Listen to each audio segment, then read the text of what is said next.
నమస్తే. నేను మీ Venkat. BRS party Rajya Sabha ఎన్నికల్లో అసలు ఎందుకు పోటీ నుంచి తప్పుకుంది? అసలు ఎందుకు పోటీ చేయట్లేదు? మిత్రులారా, మన ఏవిఎం తెలుగు ఛానల్‌ని ప్రతి ఒక్కరు సబ్స్క్రైబ్ చేయండి. బెల్ బటన్ నొక్కండి. ఈ వీడియోని మాత్రం 10 మందికి ప్రతి ఒక్కరు షేర్ చేయండి. పూర్తిగా చూడండి ఈ వీడియోను. పూర్తిగా చూస్తేనే మీకు పూర్తి స్థాయిలో మీకు అర్థమయ్యే అవకాశం ఉంటుంది. లైక్ చేసి ఒక కామెంట్ మాత్రం ఇవ్వండి. బీఆర్ఎస్ పార్టీ రాజ్యసభ ఎన్నికల్లో అసలు ఎందుకు పోటీ చేయట్లేదు? రాజ్యసభ ఎన్నికల నుంచి అసలు ఎందుకు పూర్తిగా తప్పుకుంది? సరే, రాజ్యసభ ఎన్నికల్లో గెలవాలంటే తెలంగాణ రాష్ట్రంలో ప్రస్తుతము 2 స్థానాలకు ఎన్నిక జరుగుతోంది. ఏ ఒక్క స్థానం గెలవాలన్నా 40 మంది ఎమ్మెల్యేల మద్దతు అవసరం ఉంటుంది. సరే, ఇదొక అంశమైతే పార్టీ ఫిరాయించిన ఎమ్మెల్యేలు బీఆర్ఎస్ పార్టీ నుంచి 10 మంది ఎమ్మెల్యేలు, అంటే బీఆర్ఎస్ పార్టీ నుంచి గెలిచిన 10 మంది ఎమ్మెల్యేలు కాంగ్రెస్ పార్టీలోకి చేరడం జరిగింది. అంటే వారిపై ఫిరాయింపు అదొక చర్చ అయితే జరుగుతా ఉంది. మరి ఇదొక మంచి సద్వినియోగం చేసుకోలేకపోయింది. బీఆర్ఎస్ ఇక్కడ పార్టీ పూర్తి స్థాయిలో ఫెయిల్ అయింది. ఎందుకయిందంటే ఇక్కడ పెద్ద అవకాశం ఏంటంటే, అసలు ఈ రాజ్యసభ ఎన్నికలు అంటే ఎమ్మెల్యేలు ఓటు వేయడం జరుగుతది. ఎమ్మెల్యేలు ఓటు వేసేటప్పుడు ఆ పోలింగ్ బూత్ ఎక్కడైతే ఉంటుందో ప్రతి పార్టీకి తరపున ఒక పోలింగ్ ఏజెంట్ ఉంటారు. అంటే ప్రతినిధి. అది ఏదైతే ఆ పార్టీ రాజకీయ పార్టీ ఉంటుందో ఆ పార్టీ తరపున పోలింగ్ బూత్‌లో ఓటేసే ఆ కార్యాలయంలో ప్రతి పార్టీ తరపున ఒకరు పోలింగ్ ఏజెంట్‌గా, అంటే పోలింగ్ ప్రతినిధిగా ఉంటారు. అయితే వారికి ఎవరైతే ఓటేసే ఓటరు ఆ ఎమ్మెల్యే ఉంటారో వారు ఖచ్చితంగా ఇది ఓపెన్ బ్యాలెట్‌గా ఉంటుంది.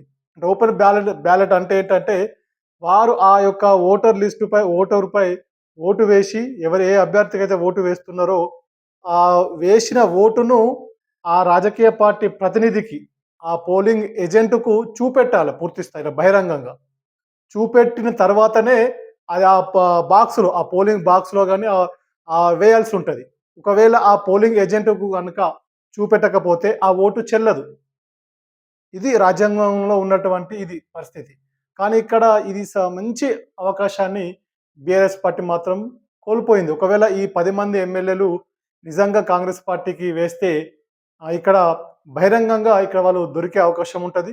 తప్పు చేసిన వారిని ఇక్కడ పూర్తి స్థాయిలో ఒక మంచి అవకాశాన్ని బీఆర్ఎస్ పార్టీ కోల్పోయింది దీంట్లో. ఇది ఎందుకు అసలు వినియోగించుకోలేదు? ఇక్కడ అసలు ఎందుకు వెనక్కి రావడం జరిగింది బీఆర్ఎస్ పార్టీ? ఆ మాత్రం ఎందుకు ఆలోచించలేదు? ఇది బీఆర్ఎస్ పార్టీ కార్యకర్తల, నాయకుల్లో ఒక పెద్ద చర్చ అయితే జరుగుతా ఉంది. ఈ 10 మంది ఎమ్మెల్యేలు ఫిరాయింపు ఎవరైతే చేసిరో, పార్టీ మారిరో, నిజంగా వారు బీఆర్ఎస్ పార్టీ కార్యకర్తలు, నాయకులు కష్టపడి గెలిపించినటువంటి ఎమ్మెల్యేలు. వాస్తవంగా ఇది. ఎవరు అవునన్నా కాదన్నా. అలాంటి వారు కొంత అభివృద్ధి పేరు చెప్పి పార్టీ మారడము, కాంగ్రెస్ పార్టీతో కలిసి ప్రయాణం చేయడము జరుగుతా ఉంది. అక్కడక్కడ కూడా కొంత ఈ పెద్ద ఇష్యూ కూడా అవుతా ఉంది. పెద్ద టాపిక్ కూడా అయితా ఉంది. కానీ ఇది ఎందుకు మంచి అవకాశాన్ని కోల్పోయింది ఇప్పుడు? పోలింగ్ ఏజెంట్‌కు ఎవరైతే ఏ ఎమ్మెల్యే అయితే ఓటు వేసే సందర్భంలో ఖచ్చితంగా అక్కడ పోలింగ్ ఏజెంట్‌కు బహిరంగంగా చూపెట్టాల్సిన పరిస్థితి. ఒకవేళ చూపెట్టకపోతే అక్కడ ఆ ఓటు అనేది చెల్లదది. చెల్లని ఓటు కిందగా పరిగణిస్తారు. ఇంత మంచి అవకాశం ఉన్నప్పుడు అక్కడ ఎవరు ఏ పార్టీకి వేసిర్రు, ఏ అభ్యర్థికి ఓటు వేసిర్రు అనేది క్లారిటీగా తెలిసే అవకాశం ఉంటుంది.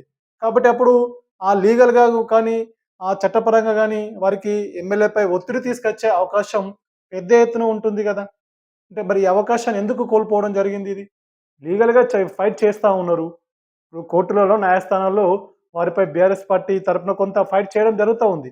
మరి ఇదెందుకు మంచి అవకాశాన్ని ఇక్కడ కోల్పోవడం జరిగింది? ఎందుకు చేజార్చుకోవడం జరుగుతా ఉంది ఇక్కడ? ఇంత మంచి అవకాశం వచ్చినప్పుడు సరే, పార్టీ గెలుస్తారా? గెలుపోటములు అనేది సహజం. వాస్తవంగా రాజకీయ రంగంలో ఉన్నప్పుడు ఖచ్చితంగా ఓటమి, గెలుపు అనేది సహజంగా జరిగేది అటువంటి పరిస్థితులు.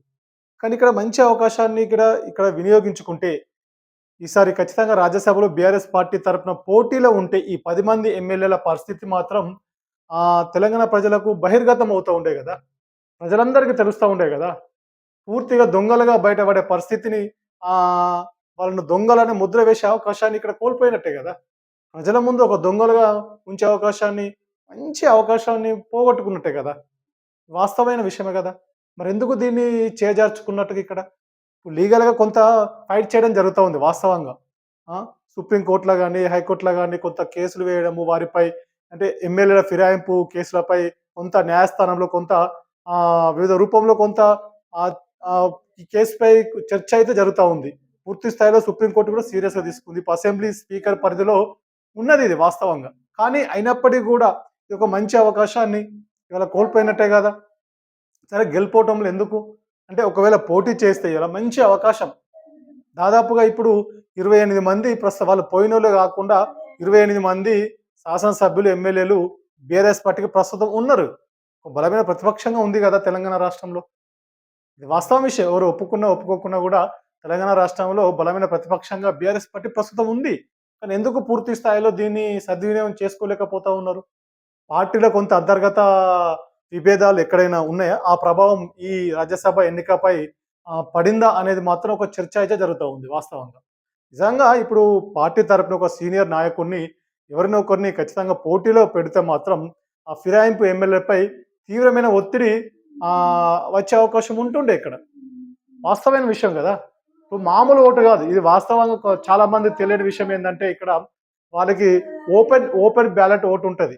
ప్రతి ఎమ్మెల్యే ఖచ్చితంగా బహిరంగంగా ఓటు వేయాల్సిందే. పోలింగ్ ఏజెంట్‌కు ఎవరికి ఓటు వేసినో చూపెట్టాల్సిన పరిస్థితి ఉంటుంది. ఇది చాలా పెద్ద అవకాశాన్ని కోల్పోయినట్టే బీఆర్ఎస్ పార్టీది. ఇది మంచి అవకాశం ఇది. వాస్తవంగా లీగల్‌గా చాలా ఫైట్ చేసే అవకాశం ఉంటుండే. ఇది ఎంతో పెద్ద